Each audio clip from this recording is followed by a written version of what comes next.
মুলাকিকুম, সেই মৃত্যু তোমাদের সাথে সাক্ষাৎ করবেই করবে। এরপরে কি হবে? সুম্মা তুরাদ্দুনা ইলা আলিমিল গায়বি ওয়াশ শাহাদা,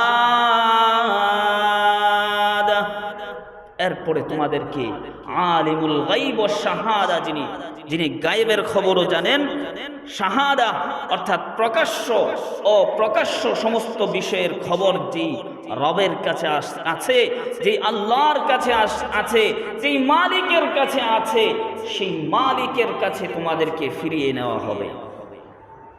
সুম্মা তুরাদ্দুনা ইলা আলিমিল গায়বি ওয়াশ শাহাদা ফায়ুনাব্বিউকুম বিমা কুনতুম তা'মালুন, এরপরে সেই রব তোমাদেরকে, তোমরা যে আমল করেছো দুনিয়াতে, তোমরা যেভাবে জিন্দেগিটা কাটাইছো, তার প্রত্যেকটা